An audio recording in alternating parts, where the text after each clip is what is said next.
Good afternoon सभी को। आशा करता हूँ आप सभी सही होंगे। तो आज है 6 जुलाई और संडे है। आज के करंट अफेयर्स कम आते हैं द हिंदू में, इम्पॉर्टेंट सोर्सेस कम आते हैं। तो आइए हम डिस्कस करते हैं बिना टाइम वेस्ट करे। तो जो पहला टॉपिक हम पढ़ेंगे आज वो है नासास माइक नासा एक प्रोजेक्ट बना रहा है प्लैनेट प्रोजेक्ट के लिए। ठीक है, बेसिकली इसमें हमने पढ़ना है माइसीलियम ब्रिक्स के बारे में। ठीक है, दूसरे में आ जाओ। दूसरे में हम पढ़ेंगे एमसीसी के बारे में। फार्मा प्लांट से रिलेटेड एक प्रोजेक्ट है। ठीक है, सेफ्टी कल्चर के रिगार्डिंग है ये बोल रहा है कि फार्मा प्लांट में high level of safety culture होना चाहिए। फिर तीसरा टॉपिक है मड वॉल्केनो, मेरे अकॉर्डिंग शायद। हाँ, ये रहा मड वॉल्केनो। ठीक है, फिर चौथा टॉपिक है फाइनेंशियल स्टेबिलिटी रिपोर्ट। और फिर आखिरी टॉपिक है, यही है आखिरी टॉपिक। तो आओ बिना टाइम वेस्ट करे स्टार्ट करते हैं, जल्दी हो जाएगा आज का। तो सबसे पहले देखो, जो मैंने बोला कि जो पहला टॉपिक है मेरा वो है वॉल के रिगार्डिंग, मतलब नासा एक प्रोजेक्ट प्लान कर रहा है। क्या है? Mycelium bricks. Rather than making it from the earth to moon, NASA ने प्लान करा है कि हम माइसीलियम ब्रिक्स लेके जाएंगे। नहीं, माइसीलियम ब्रिक्स क्या होती हैं देखो, ये देख लो, ये है माइसीलियम ब्रिक। इसको पीसेस में कट करेंगे और इसको लेके जाएंगे। ठीक है, और इससे वहाँ घर बनाएंगे। अगर अर्थ से बना के जाते तो बहुत झंझट होता मून में कि इतना बड़ा लेके कैसे जाएंगे। तो अब ये स्मॉल स्मॉल ब्रिक्स वहीं लेके जाएंगे, वहीं इनको जोड़ेंगे और वहीं ये बनाएंगे। ठीक है, आओ पढ़ लो अब। तो बेसिकली ये है क्या?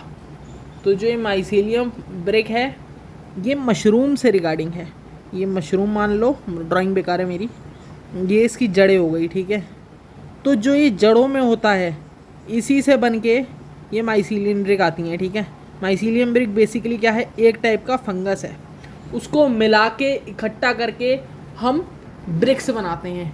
ठीक है, तो यही था इसके बारे में। तो इसके यूजेस देख लो अब। यूजेस क्या क्या है?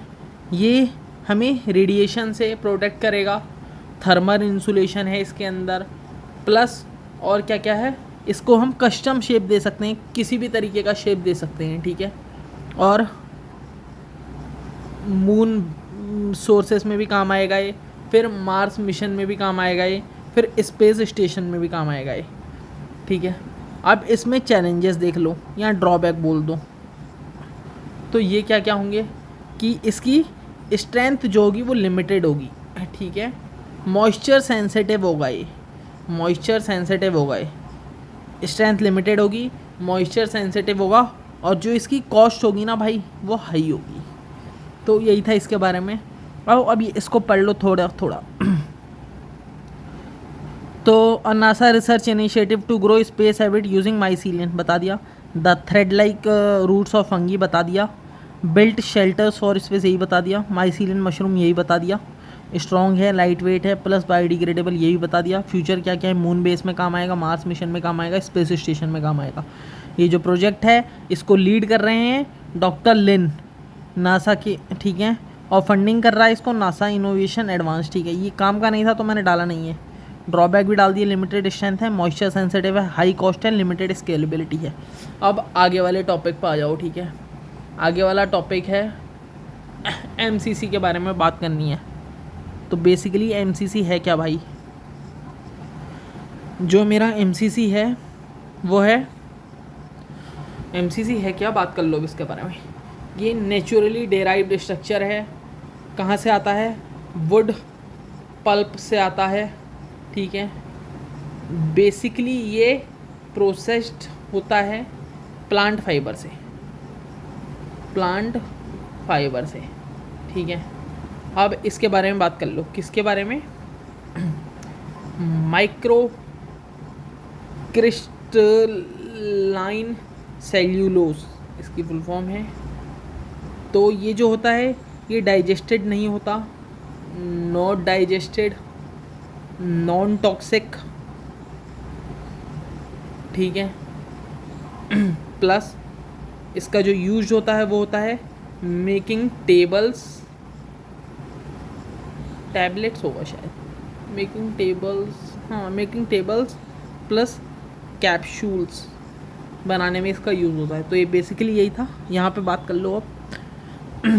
तो जो एक नेचुरली डेराइव्ड सब्सटेंस है obtain from refined wood pulp, ये भी बता दिया, प्रोसेस्ड प्लांट फाइबर से ऑब्टेन होता है। Cellulose is the main structural component of the plant cell wall, से ही पता होगा आपको। जो इसका अपीयरेंस है ये वाइट होता है, फ्री फ्लोइंग होता है, फाइन पाउडर होता है। सॉल्युबिलिटी इनसॉल्युबल है वाटर में, ठीक है। Digestibility not digested by the human body, pass in through the system. Toxicity non toxic है and safe for human consumption है, ठीक है। Crystalline, the term micro crystalline means it has tiny tightly packed crystal like structure, ठीक है। हाँ, these are due to strong hydrogen bonds and cross linking between cellulose molecules. These crystalline structure make it strong and stable.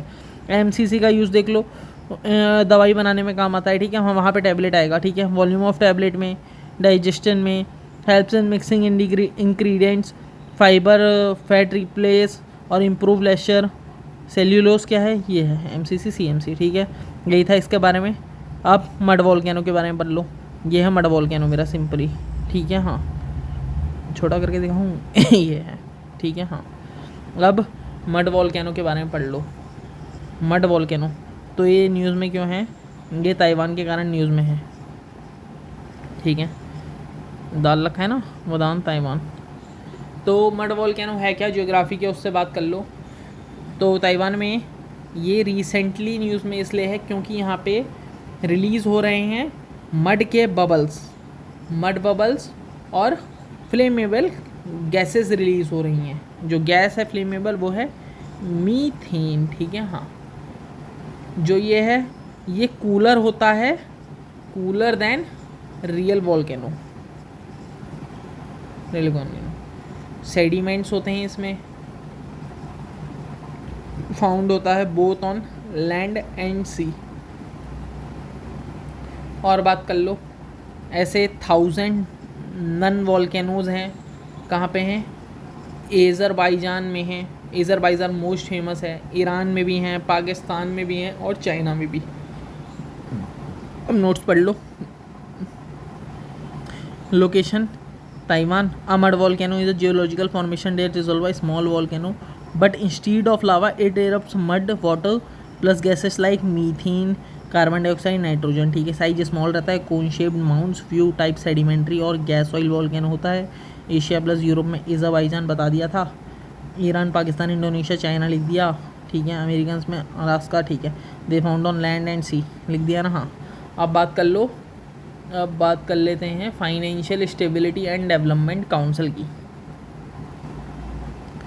नहीं, पहला है, पहले बात करेंगे हम इंडिया, हाँ इसी के बारे में है, फाइनेंशियल स्टेबिलिटी एंड डेवलपमेंट के बारे में, ठीक है। इसको इसको इसको इसको यहाँ पे बात कर लेते हैं। FSDC, financial stability and development council, ये एक नॉन स्टैट्यूटरी बॉडी है।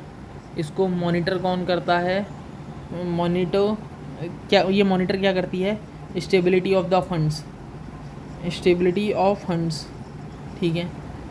ये कोऑर्डिनेशन किस किस के बीच में इंश्योर करती है, RBI, सेबी और भी बहुत सारी चीज़ों के बारे में, ठीक है। कोऑर्डिनेशन मेंटेन करती है।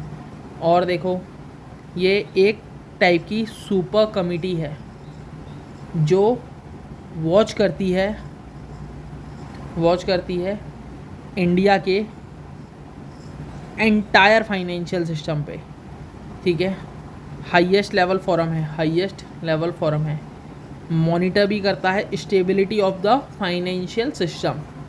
जो इसके चेयरपर्सन हैं वो होते हैं हमारे फाइनेंशियल मिनिस्टर, ठीक है।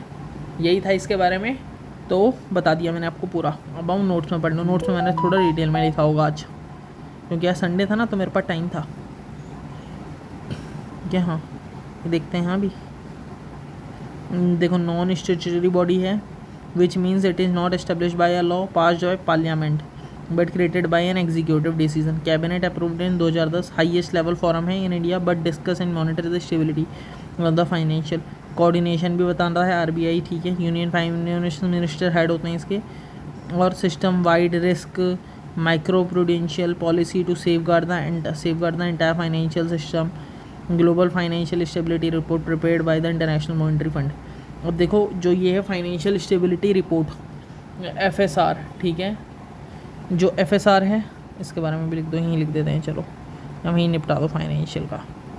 तो फाइनेंशियल स्टेबिलिटी रिपोर्ट देखो, इसको प्रिपेयर कौन करता है, RBI इसको पब्लिश करती है, ठीक है,